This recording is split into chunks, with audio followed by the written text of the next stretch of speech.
Hi everyone, it's Heather here at Creative Faith Art Studio, and in this video I'm going to show you a last minute gift for a friend of mine. I am meeting a friend for lunch today and I would like to bring her something little. I'm running out of time, so thankfully she postponed the meeting until for a few hours yet. Instead of at 11:30 we get to meet at 1, so I have some time to do this. So I'm going to take this Reader's Digest book and I'm going to make it into a traveler's notebook. So I had the idea of, I took one of my inserts out of my Christmas journal that I have not used, but I really like the way it turned out. It has its own little, the little joy tag, and I've stitched in a little bit of lace and done some stitching in the pages, and it's got some old sheet music in here, and she is an amazing lady. She plays the piano, and she's got this beautiful old Victorian house, and I made her daughter one of these for her graduation, and so Kelly seemed to really like it. So I thought she loves to cook and she loves to bake. She is a wonderful mother, and so I thought about getting her a Christmas journal that she could put her recipes in for her actual meals. And I'm going to make the cover a hardcover. I love this print on the cover. So, but I'm going to gut it, and then I'm going to sew or glue in the signature. I'm going to sew in like a traveler's notebook signature, so it'll have a hollow back binding, but then she can slip in a new insert each year, and then this would be a great thing to pass on to her kids or her grandkids, so when she has them. So so that's my idea. I'm also going to put together a little ephemera pack for her. So I've got 2 of these printouts that I've mounted on some cardstock, and then some of the tags that I made. This one is for tarts and tartlets, which again is appropriate because she likes to bake. And then this is a little pocket I made from a scan of a postcard. And then I have 2 actual vintage postcards, one's blank and one's not, that I'm going to add in. So to keep those in place, I am also making one of those accordion fold pouches that Johanna Clow did on her YouTube channel. So I am going to I'm going to finish that and tuck everything in, and I will link to her video on how she did this, because I thought they were very nice, and it gives you a little more room than just a flat pouch in the back of your journal. So that is what I'm going to do. So I'm going to go ahead and speed up the video while I work, and I'll check back in and slow things down when I'm about ready to finish up. Thanks. Okay, so I won't go through how you make this little accordion folder because, like I said, I'm linking to the video on how Johanna made it, and she does a really nice job explaining it. So I just go ahead and glue the little accordion folded sides on, and then I cover up just one side of the folder because the back side is going to be glued down to the book, so I don't cover that one. And I didn't distress this or anything. I just went ahead and left it as is and put it in the put it together, and then I put the stuff inside of it and I set it aside while I get to work on the other part of the gift.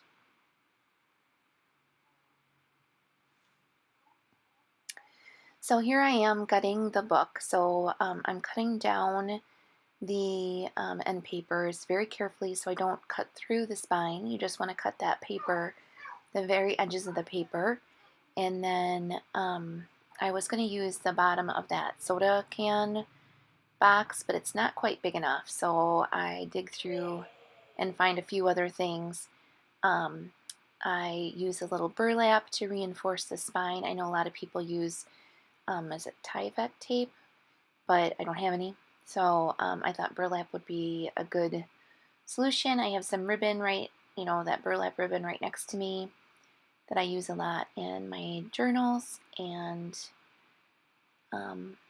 so yeah, I just put it in the back of the spine and to kind of reinforce it, since I just cut the paper away. And then I put a little paper over it again to reinforce it. And here I did something stupid. Did you see that? I meant to cut that down to size before I glued it down, but I wasn't thinking. I was just anxious to get things done. So I cut it down to size then, and I glue it down. I use the handles of the scissors to kind of push the glue in place and kind of make sure it's all pushed down really well. And then I fold it up and let that dry. While it's drying, I get some paper that I'm going to use to make the, see, it didn't stick down. So you do really have to let it dry a little more than I did, obviously there.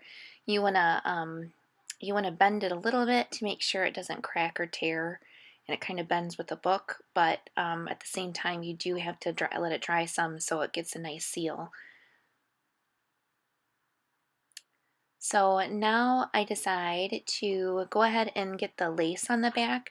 So this is a vintage crocheted lace that I found in an antique store. There wasn't very much of it. I mean, it's been quite a bit actually, because I've used it on a couple different projects. But I thought it was perfect for this.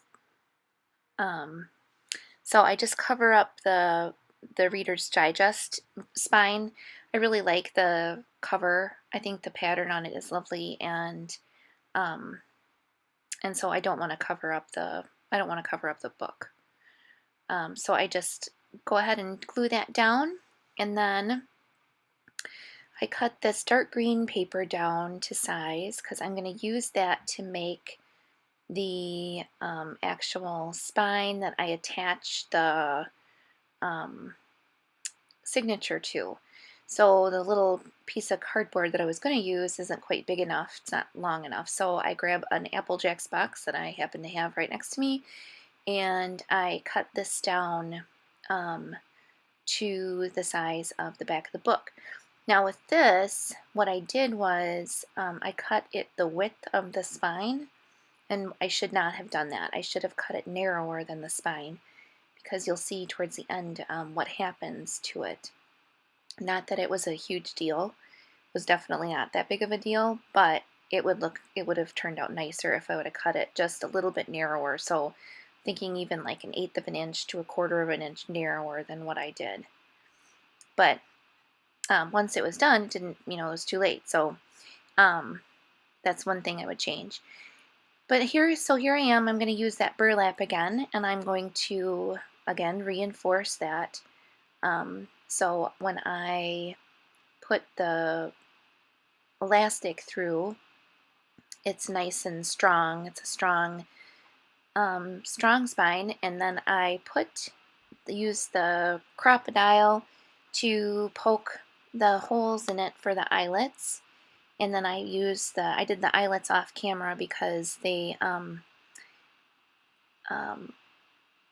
I paused the video just to grab the eyelets out of the drawer. I didn't want to take up your time. So, and then I thread the elastic through, and you use a square knot to tie that elastic.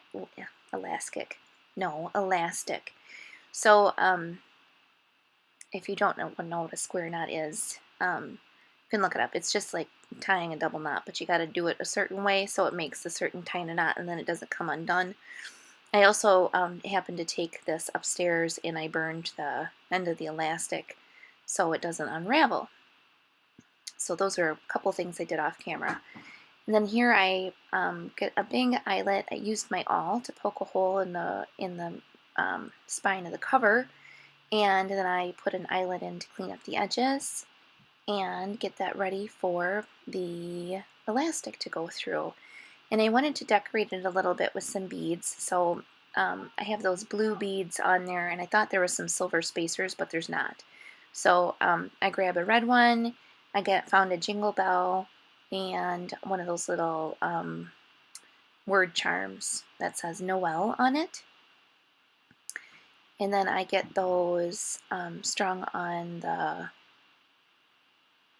little, what do they call that? A light bulb safety pin, I think, or a bulb safety pin. And get that all put together. And now I glue this all down. So this is kind of like the home stretch right here. This is when I was really excited. I was anxious to to get it done because I was supposed to meet my friend in like 20 minutes from this point, and I still hadn't gotten ready to go. So I was like, we got to get this done. So here I glue that down, and again I was impatient because I'm trying to get ready to leave, and I start bending the book, and I again should have waited and let it dry a little longer. It kind of buckles, and this is why I said before I should have cut that cardboard just a little narrower, because it's a little too wide for the book. So what I do is I squish it down a little bit. I'm not too concerned with what it looks like. At this point, I kind of said, you know what, it's going to be okay. We're going to fix it. And I put a paintbrush handle through there just so I could kind of curve that cardboard a little bit while the glue is setting, and have it hold its shape. So once that dries a little, then I go ahead and I put the end papers in. And these are just pieces of scrapbook paper. I try to find a couple different patterns. There we go. So I put a pattern in the front and leave the back just a cream colored, because I know I'm going to put that pocket in the back, and I didn't want it to be too busy.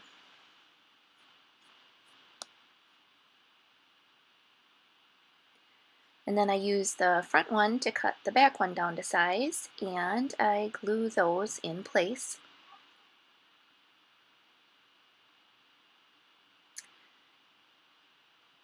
And I did actually make sure I got all the way to the edges of these pages. You can't really see from this video because it's going kind of quickly, but I did make sure to get all the way to the edges, because that can be really disappointing when you are using a book and then all of a sudden the pages start to curl up on you. It's not really a nice thing. So here I start to put glue on that, and then I realize all my stuff is inside, so I take that out so it'll actually glue to a flat surface. And then I stick that to the back. So once I get that stuck down, I go ahead and put my tags and everything in there. Oh, no, I do the library card first. So I kind of screwed up here because I wanted to use the walnut stain, and I ended up using the black soot because that was what was on the actual dauber. So it wasn't that I tried, but it just happened that way, and it's totally fine. And then once I get that done, I stick all of the ephemera that I gathered together into the pocket. So I cut some lace for her, and I cut some little tags from a Tim Holtz paper pad, some stickers, and the little tags that I made, and then my tea-dyed things from my printed subscription. But that's basically it. So I hope you liked the video. I hope it makes sense of what I did. I really enjoyed doing it. It was a great project, and it went really, really quickly. And I just yeah, and she was very happy with it. I already gave it to her, so that makes me happy. But again, I appreciate you watching. Thanks so much, and I will see you next time.